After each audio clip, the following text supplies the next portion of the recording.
میری اپنی انفارمیشن ہے کہ تقریباً 1 سال یا 1.5 سال پہلے ایک ایسی مہم جو ہے وہ میرے خلاف چلائی گئی. اس کے پیچھے میری یہ اپنی انفارمیشن ہے، میں کوئی کسی حوالے یا ریفرنس سے بات نہیں کرتا کہ اس میں جو ہے وہ ایجنسیز کا بھی ہاتھ تھا. بسم اللہ الرحمن الرحیم. ویلکم ٹو ڈی این اے. عارف نظامی صاحب اور غلام حسین حاضر ہیں، اور رانا ثناء اللہ خان صاحب نے کل بیان جاری کیا ہے کہ جناب میری کردار کشی اور میرے خلاف مہم چلانے میں شیر علی صاحب کے علاوہ کچھ ایجنسیاں بھی ملوث تھیں، اور پھر وہ کہتے ہیں کہ غیر آئینی طور پر وزیر اعظم کو ہٹانے کی کوئی کوشش جو ہے وہ کامیاب نہیں ہونے دیں گے وغیرہ وغیرہ. تو ہم نے کہا کہ پہلے رانا ثناء اللہ خان صاحب صوبائی وزیر قانون، پیپلز مسلم لیگ کے بڑے اہم رہنما، اور شہباز شریف صاحب کے دسترس، ان کا موقف جو ہے ٹیلی فون پر لیتے ہیں کہ بھئی آیا مسئلہ کیا ہے، ان کا کیا مروڑ اٹھے ہوئے ہیں. روز کوئی نہ کوئی بیان ایسا آ جاتا ہے جس سے لگتا ہے کہ they are on the run and they are losing fast.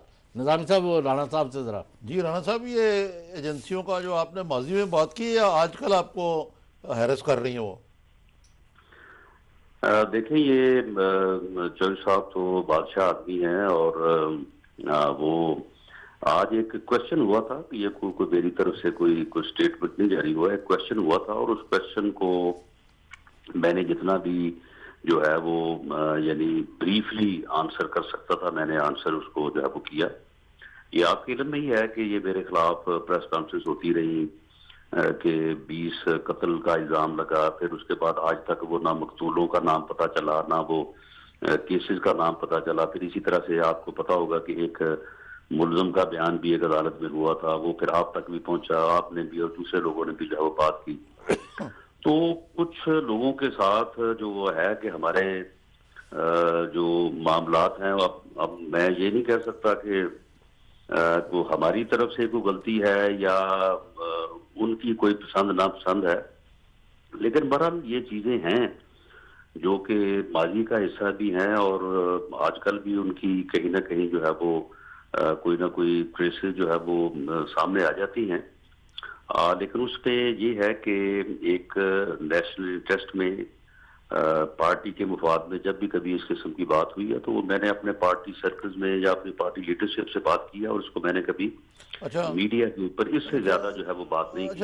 Rana صاحب، یہ جو آپ کہتے ہیں نا غیر آئینی طریقے سے اگر حکومت کو نکالا گیا تو اس کو عوام قبول نہیں کریں گے، یہ اب ایک تو پاناما کیس چل رہا ہے سپریم کورٹ میں، فوج ماشاءاللہ اور حکومت مجھے تو ایک ہی پیج پہ لگتی ہے، اور وہ دن جب کہ بوٹوں کی چاپ سنائی دیتی تھی اور سویلین حکومتوں کو چلتا کیا جاتا تھا، وہ بھی نہیں ہے کوئی ایسا مسئلہ.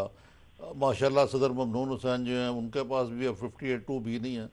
تو یہ خدشہ کیا ہے آپ کو، کون سا غیر قانونی طریقہ ہے؟ نہیں دیکھیں، اس میں دیکھیں اپنا عارف نظامی صاحب، ہوتا یہ ہے کہ جب بات کو ڈسکس کیا جائے گا کہ مت جاؤ نماز کے قریب، تو اس کے معنی جو ہے نا وہ بالکل ہی پھر مختلف نکلتے. اب مثال کے طور پہ فیصل آباد میں نعیم الحق صاحب گئے. نعیم الحق صاحب نے وہاں پہ یہ بیان دیا کہ 2 ہفتوں میں فیصلہ آئے گا اور میاں نواز شریف نااہل ہو جائے گا. اب جب یہ بیان میرے سامنے کسی نے رکھا تو میں نے ان کو کہا، میں نے کہا کہ جی اگر نعیم الحق صاحب نے یہ کہا ہے تو پھر بات یہ ہے کہ وہ دھرنا دے کے میاں نواز شریف کو نکالنا چاہتے تھے، وہ امپائر کی انگلی کھڑی کر کے جو ہے وہ میاں نواز شریف کو نکالنا چاہتے تھے، وہ 2 نومبر کا لاک ڈاؤن کر کے میاں نواز شریف کی حکومت کرنا چاہتے تھے. اب وہ سپریم کورٹ سے 2 ہفتوں بعد جو ہے 2 نومبر برآمد کرنا چاہتے ہیں، تو یہ انشاءاللہ تعالیٰ نہیں ہوگا، اس کو ہم نہیں ہونے دیں گے. تو بات یہ ہے کہ اب اس کو اگر صرف آپ میرے بیان کو ڈسکس کریں اور پچھلی بات جو ہے جس کو میں نے رسپونڈ کیا اس کو آپ سامنے نہ رکھیں، تو پھر بالکل اس کا تصور پھر ایسے بنے گا کہ کوئی اپریہنشن ہے. ہمیں کوئی اپریہنشن نہیں ہے، ہمیں سپریم کورٹ کے اوپر پورا اعتماد ہے. ہم سپریم کورٹ کے ججز کو جو ہے وہ سمجھتے ہیں کہ وہ انڈیپینڈنٹ ججز ہیں. لیکن بات یہ ہے کہ اگر شیخ رشید کہے گا کہ سپریم کورٹ سے تابوت نکلے گا، تو پھر تابوت میں تو پھر جو ہوتا ہے وہ آپ کو پتا ہے. پھر ہم بھی یہ کہنے میں حق مجانب ہے کون سا تابوت نکلے گا اور کون نکلے گا. تو پھر اگر سپریم کورٹ سے وہ تابوت نکالیں گے تو پھر ہم بھی کہیں گے کہ جی بنی گالہ سے بھی تابوت نکل سکتا ہے، لال حویلی سے بھی تابوت نکل سکتا ہے. تو یہ اس قسم کی جو ریس چل رہی ہے، یہ یعنی کسی